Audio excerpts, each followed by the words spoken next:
Selamat petang, salam sejahtera. Terima kasih karena bersama dengan saya di Nazilin Unity Channel. Petang ini saya nak sanggah apa yang berlaku semalam. Muhyiddin kata semalam beliau bukan suspek dalam siasatan SPRM. Seperti yang saya telah ulas sebelum ini di dalam konten, saya kata Muhyiddin tidak boleh mengatakan ataupun mengganggu siasatan SPRM. Kerana kenyataan beliau itu akan boleh digunakan oleh mahkamah ataupun melanggar siasatan. Dan saya juga kata bahawa mungkinkah Muhyiddin sebenarnya cerita secebis sahaja daripada kebenaran. Dan ada juga saya tanya kepada netizen, saya bertanya siapa sebenarnya yang berbohong, Muhyiddin ataupun Anwar Ibrahim.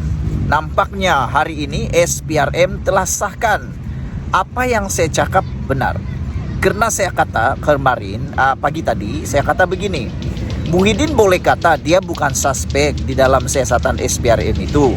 Tapi kita perlukan pengesahan SPRM supaya ada sokongan dan pengesahan. Barulah kita setuju, barulah kita mahu terima apa yang dicakap itu. Tapi hari ini, petang ini, tepat jam 2 petang tadi, SPRM tampil memberikan kenyataan, memberikan pendedahan, memberikan pengesahan 100% bahawa Muhyiddin merupakan antara suspek yang disiasat dalam isu Jana Wibawa. Makna kata, apa yang dikatakan oleh Muhyiddin sebelum ini ialah bohong. Karena Muhyiddin kata dia bukan suspek terhadap siasatan SPRM dalam proyek Jana Wijaya. Tapi SPRM mengesahkan tepat pukul 2 petang tadi bahawa Muhyiddin Yassin memang antara suspek terhadap siasatan Jana Wijaya itu.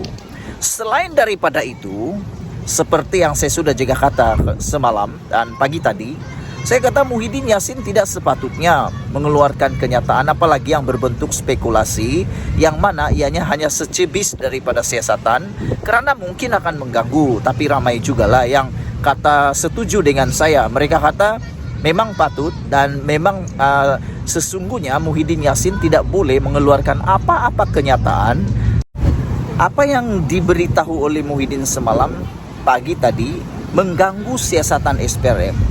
Kerana wakil dari SPRM sendiri telah memberitahu Muhyiddin Yassin tidak sepatutnya mengeluarkan kenyataan yang berbentuk spekulasi. Kerana ianya boleh mengganggu siasatan SPRM. Tapi itulah yang saya kata kemarin, Muhyiddin Yassin sebenarnya mahu menafikan. Bentuk penyataan Muhyiddin Yassin semalam atau pagi ini berbentuk penafian semata-mata, tidak ada pengesahan daripada mana-mana pihak berwajib, termasuklah terutamanya SPRM. Jadi saudara, sebelum Anda ikuti ulasan tambahan di dalam ulasan ini, saya ingin bertanya kepada Anda sekali lagi. Sebenarnya siapa yang berbohong? Muhyiddin atau Anwar Ibrahim? Anwar Ibrahim tidak perlu pengesahan kerana beliau bukan orang yang didakwa. Tetapi orang yang didakwa bersalah dan didakwa menyeleweng Dana Wijaya itu ialah Muhyiddin Yassin.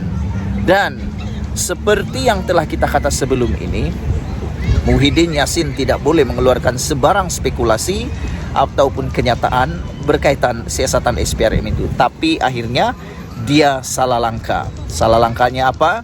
Mengeluarkan kenyataan berbentuk spekulasi sehingga ditegur sendiri oleh pegawai SPRM. Terima kasih kerana menonton channel ini. Jangan lupa kamu tinggalkan komen Anda, tekan butang subscribe. Tekan butang subscribe itu percuma dan mohon terus membaca atau mendengar ulasan selepas ini. Selamat pagi, salam sejahtera. Pagi-pagi yang dingin, pagi-pagi yang cerah, pagi yang indah ini, di hari Ahad yang indah ini, kita dikejutkan dengan dua persoalan, pertembungan dua kumpulan. Satu kumpulan penyokong Anwar, satu lagi kumpulan penyokong Muhyiddin Yassin. Ianya berkaitan dengan perang kebenaran. Mereka mempersoalkan siapa di pihak yang benar dan siapa di pihak yang tipu. Ini semua merujuk kepada kenyataan Muhyiddin Yassin kemarin berhubung dengan panggilan SPRM, siasatan SPRM terhadap Muhyiddin Yassin. Kenyataan Tun Muhyiddin Yassin yang tiba-tiba jadi berani amat luar biasa. Netizen yang menyokong Anwar Ibrahim mengatakan bahwa Muhyiddin Yassin ketika menjadi Perdana Menteri adalah seorang yang pengecut, kata mereka. Banyak kali disuruh membuat sidang media berkaitan dengan isu-isu terkini pada waktu itu. Muhyiddin Yassin lebih bijak. Beliau lebih pintar mengelak media dengan cara membuat perutusan. Oleh sebab itulah ramai netizen yang mungkin pro Anwar Ibrahim menulis bahwa Muhyiddin Yassin hanya berani sebagai Perdana Menteri Perutusan. Mereka menggelar Muhyiddin Yassin sebagai Perdana Menteri Perutusan Malaysia. Karena jarang sekali kita melihat Muhyiddin Yassin membuat sidang media untuk menerangkan sesuatu. Tetapi mereka tanya, dari mana datang keberanian Muhyiddin Yassin kemarin sehingga dia sanggup dan dia mampu membuat satu sidang media menerangkan bahwa apa sebenarnya yang berlaku di bilik SPRM ketika beliau disiasat oleh SPRM. Yang menjadi pertanyaan netizen ialah, apabila Muhyiddin kata dia dipanggil oleh SPRM tapi bukan suspek utama. Yang menjadi persoalan netizen, kata mereka, kenapa Muhyiddin Yassin berani menyatakan itu? Bukankah siasatan SPRM itu rahasia dan tidak boleh dinyatakan secara terbuka, kata mereka. Mereka persoalkan sejauh mana kesulitan sesi siasatan itu. Adakah ini tidak akan mengganggu siasatan terhadap Muhyiddin Yassin? Karena mengikut rekod, kata mereka, sepatutnya mereka tidak boleh memberikan kenyataan. Jadi oleh sebab itu, mula timbul satu persoalan. Apakah yang dinyatakan oleh Muhyiddin itu hanya kata-kata beliau sebenarnya dan tidak ada berlaku dalam bilik siasatan pun? Sebab kalau diberitahu siasatan sebenar, mereka risau. Mungkinkah itu akan mengganggu siasatan, mengganggu maklumat atau merosakkan maklumat? Selain itu, manakala kelompok Muhyiddin Yassin pula, mereka mula gembira.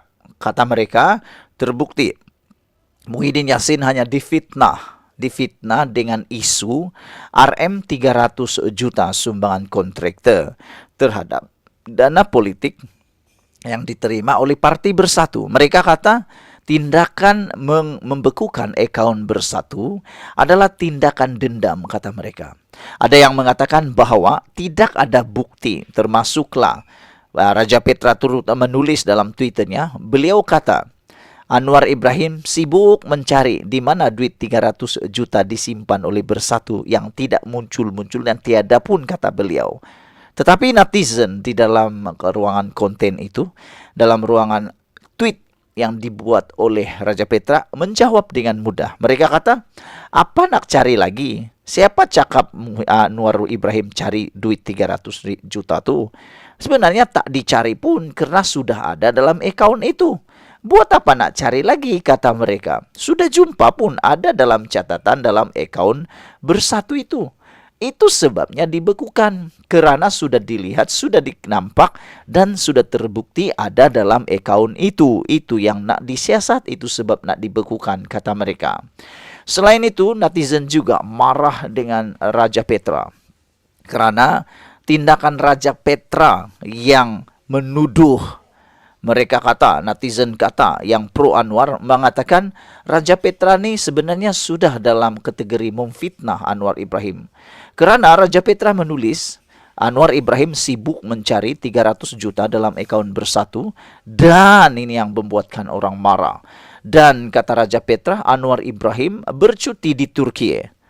Tetapi netizen begitu tangkas, cekap dan cepat menolak, menepis tuduhan liar palsu daripada Raja Petra ini.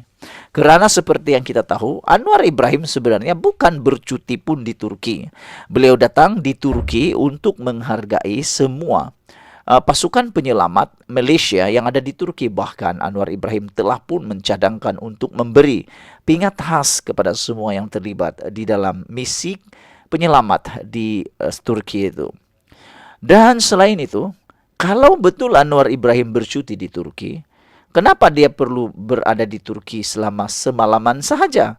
Tahukah kamu bahwa Anwar Ibrahim hanya berada di Turki tidak sampai 1 malam pun?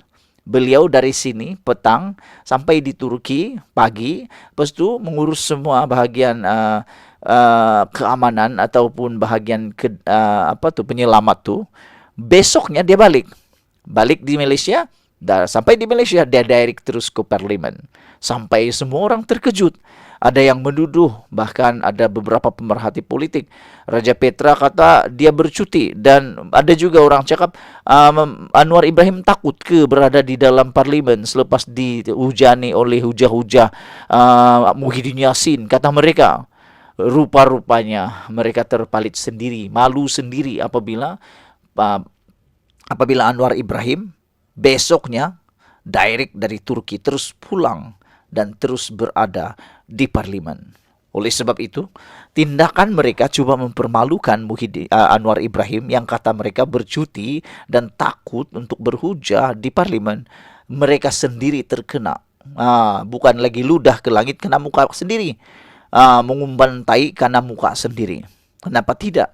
Anwar Ibrahim yang membuat lawatan rasmi di Turki berkaitan dengan keselamatan ataupun membantu kecemasan itu, sanggup pulang dan ikuti pula sidang parlimen. Lainlah kan geng-geng yang sekali ini, yang geng-geng satu nih, yang begitu banyak kali rekod tidak hadir ke parlimen. Ya, betul.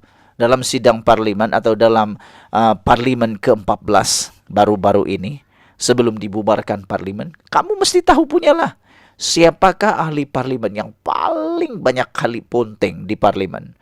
Anda pasti tahu siapa. Semua kebanyakannya datang daripada Parti Perikatan Nasional.